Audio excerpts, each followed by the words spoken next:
Welcome to our fourth coding video of writing a convolutional neural network for image classification.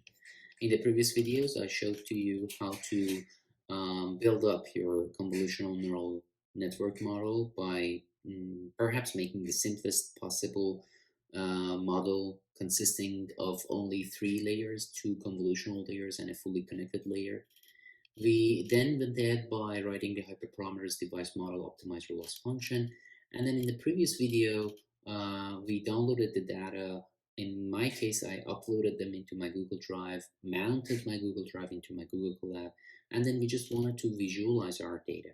So I wrote some code in order to randomly select 8 of the images, and then I put a title of like the label of every single flower in order to have some idea of this. And I showed you how important it is to do this because in the first glance I noticed that my images don't have the same size and shape, and that's important because remember, neural network always require you to have the images that have consistent width and height. Of course they have to have consistent number of channels, but that's sort of a given thing, but the width and height can change. And it gave me some idea that what kind of transformation I have to perform on these images. And then we also defined a metadata for the entire data set, and that was a data frame with 2 columns. One image path column where we put the path to every single image, and in front of every single image path we're going to put the label of that image. And we did this, and now we have this data frame called metadata, and you will see that the entire case of writing a data set is completely contingent upon having such metadata defined. So it's very important for going forward to learn how to define this metadata. So I'm going to highlight this fact that this defining such metadata is very important. In this video, we're going to go over writing a dataset class, and then defining the data loaders, and then seeing what happens to our images after they pass through the dataset and the data loader. So let's just start by writing a dataset class, which is going to take care of putting all of our dataset into a class that Pytorch expects as the data to be represented in that form. So I'm going to name this my flower dataset, and I'm going to inherit from dataset module. And whenever you want to write a dataset class in Pytorch, remember that you need to define 3 important methods. One of them is given, that's an init method. Every class in Python, and not even Pytorch, every class in Python has an init method, so let's just write it down. And our inputs are nothing but the so-called metadata, the data frame with the path and the labels, and also a transform value, which I put a non-value as its default. If we have transform, it's going to have some transform. If it doesn't, the code still runs. And then in the init, we're just going to associate these to our class. So self.metadata is going to be metadata, and self.transform is going to be transform. After defining this, we're going to define the second important method, and that is len. The goal of len is to understand how many images we have in this dataset. So if you remember, the number of rows in our metadata data frame is equal to the number of our images. So we're just going to use that. We're going to return the len of self.metadata. And then that's it. Now, another important method is getItem. GetItem is perhaps the most important method. This is where the action happens. It receives a value, an integer, as an index. And for that index, it returns an image and a label. So the way it works is that first we're going to get an image path, which is going to be equal to metadata.iloc of our index. And remember the path, we're in column 1. I'm using iloc so I can use the element of the column as my address. That's 0. After getting the image path, I'm going to load the image, and I'm going to use the skimage loader. So skio.imread of the image path. That's enough for me. After doing this, I'm going to work with labels. So for label, I'm going to use basically the int of metadata.iloc of idx, and this time it's going to be column 1. So I got basically the label for the image that I'm loading, but remember that everything needs to be a tensor, torch tensor. So I'm going to turn this into a torch.tensor.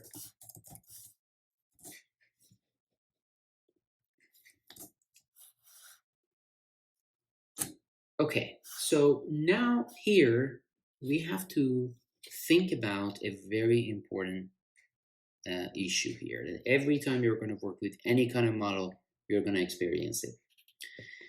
So as our labels, we have some numbers. For example, here we have 74, we have 54, and the total number of classes are 102 in this particular data set. These are one number representing the class of every single flower. But remember that our model predicts a vector of 102 values for every single image. That means that in an ideal world, when the model is working perfectly, this vector is going to be all 0 except that exact element or class value that the flower belongs to, and that will be 1.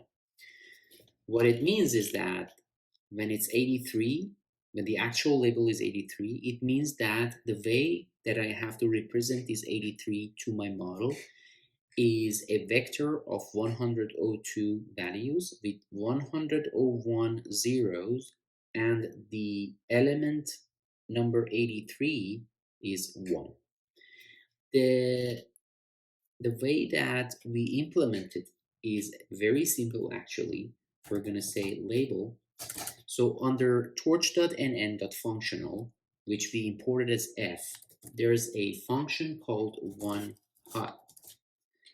And any number it receives, with actually knowing the number of classes, it creates that actual onehot vector for us. So whatever the label is, with the num classes of 102, it's going to do it. It's going to give us the onehot vector. And keep in mind, all of these onehot vectors need to be float. So I'm going to also make it float, label.float.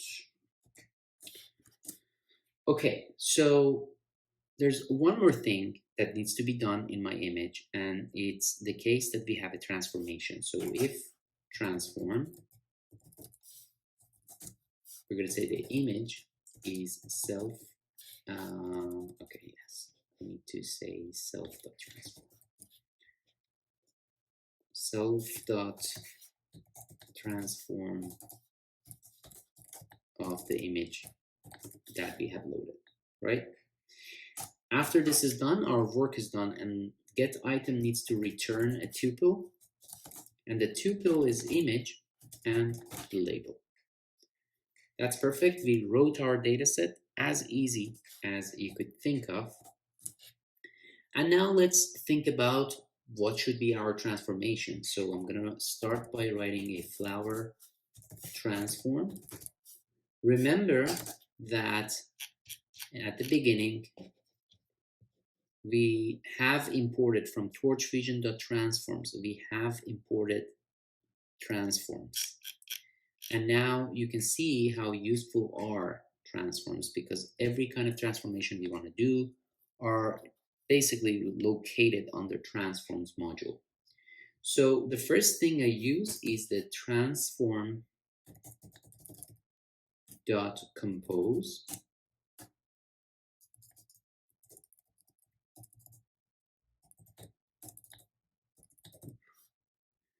And what transform.compose does is that it basically allows us to stack several different transformations on top of each other, and then together they're going to become one transformation. So that's going to be very, very handy. So, and the way it works is that we're going to basically put all the transformations here. Okay, so now I'm going to use, let's just make it like, oops. Okay, now it's good. And we can go and start from here. Okay, so when working with images, the first transformation that you want to perform is transforms dot basically to peel image, and that is basically transforming the image into a type of the image that is transformable. Then a comma, and then you basically want to do the one thing that we discussed a lot. We talked about the fact that the images had different sizes, and we want to rescale every one of them to a constant size, which happen to be two of our hyperparameters. So transforms dot resize in this case, and this resize happened to be itself a tuple of image width and image height. Another comma. And now we have to transform our images into tensor, Pytorch tensors. So transforms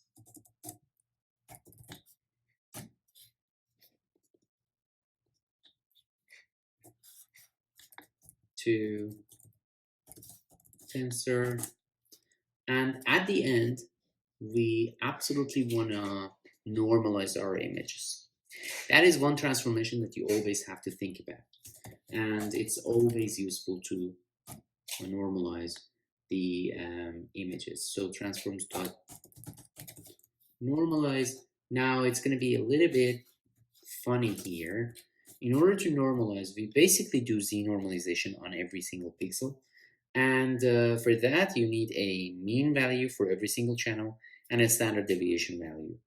And the values that I'm going to use right now are the values that you technically have to go and measure for your data set. But usually for RGB images, these values are used because they are measured on some universally accepted data sets and people use them. But I'm telling you, the right way to do it is to go into your data set and measure the mean or average pixel value in every single channel for all the data, and there is standard deviation specific to your datasets. So these numbers are 0.485, 0.456, and 0.406, and the standard deviations are 0.229, 0.224, and 0.225. Okay, so that's our transformation. I'm happy with it. So now the one thing we have to do is to make the data set. The data set is equal to my flower data set of the metadata and transform, which is equal to the flower transform. That's perfect. So we made the data set, but remember, with in the idea of working with a data set and then deep learning, we always have to train our model and then test our model. So we need to divide this data set into two different data sets, a train set and a test set. In order to do that, now it's very handy. You could think of, for example, dividing our images in advance, putting them into two different folders, and going through all the hustles of doing everything twice, um, taking care of randomly selecting those images and then putting them into different folders, how to name the folders, and then do everything that we did up to here twice for all of them, define two different data sets. We just define one data set, and then after it is data set, we basically divide it into train set and test set. And the way we can do this is by using the capabilities of Pytorch, because under torch.utils.data, there's a function called random split.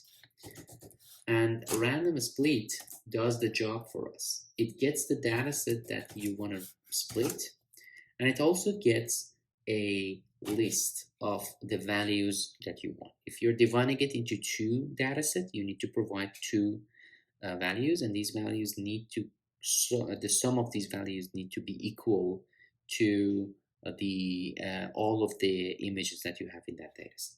So usually it makes sense to put more data for your training. So I'm gonna, out of that more than 8,000 images, I'm gonna put 6,500 for training and 1689 for testing. So now the split is done. I'm just gonna define two data loaders for the two data set that I made. So basically defining the data loaders. And here we have a train loader, which is equal to data loader of, and data loader always gets a data set. It also gets the batch size, because it needs to know in each iteration how many images exist in every single mini batch. That's the batch size for which we have a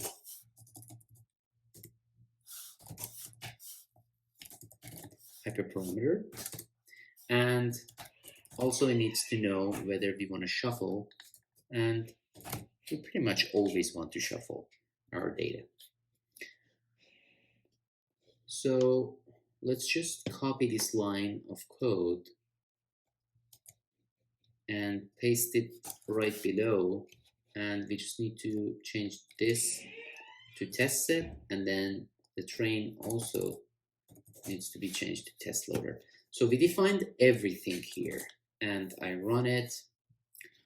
Things don't work because I haven't run the entire codes after a stop. Let's just run the cell that belonged to the previous cell so that the metadata gets defined. Obviously, I need to again go through all the process of mounting my Google Drive. I did it, and now if I run the next piece of code, it has to wait until the Google Drive gets mounted. Let's just see if it is mounted already. It is. So we have, apparently there's a glitch because this cell never stops, but we know that our Google Drive is mounted because this worked out. And now I can define my data set. Everything is cool. Now the piece of code I want to write is about figuring out how do the images look like now that they have transformed into a data set, and then a data loader is also wrapped around them. In order to find that out, I'm gonna basically call the data loader, and I would say for x and y in, for example, the train loader, x is going to be the mini batch of images, y is going to be the corresponding mini batch of labels. And I'm gonna basically send the x to device, and now I'm gonna define a fig and x equal to plt.sub plots of 2 n rows and 4 n columns, just like as before. And my fig size, let's just fix it on a 12 by 8 value. Now I can basically say for range 2, because we have 2 rows, and for j in range 4, because we have 4 columns. I have too many typos, oh my god.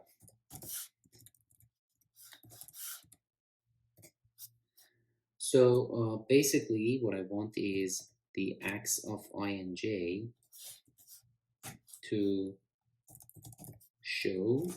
I don't need to load anything, any image, because everything is already loaded. That's why we have the dataset and the train loader.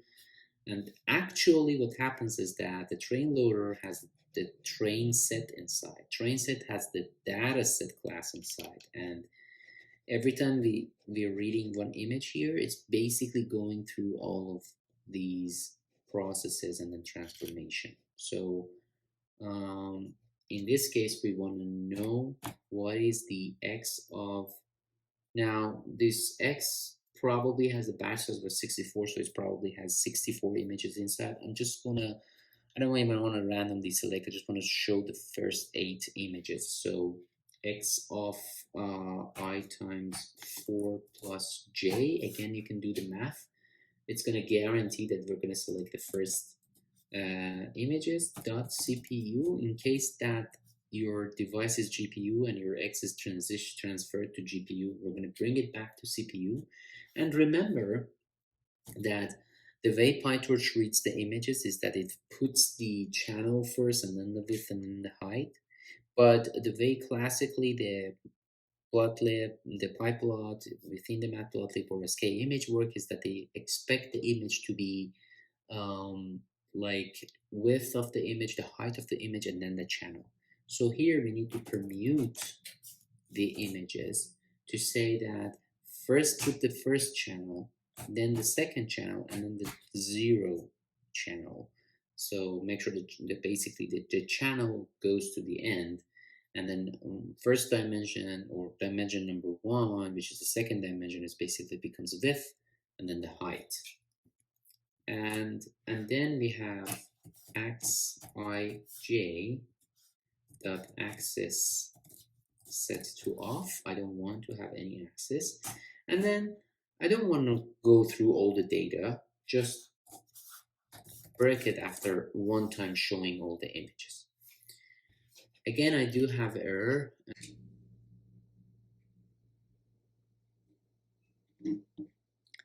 Okay, so the problem basically was the fact that here I was missing the self dot metadata, so my flower dataset was never able to read the metadata. That's why we were getting the error. But then after receiving that, you called, I basically ran this cell as well. So you can see that x and y, x being the mini batch of images, y being the labels, they are read from the train loader. In the first mini batch, we get the images, we transfer them to the device.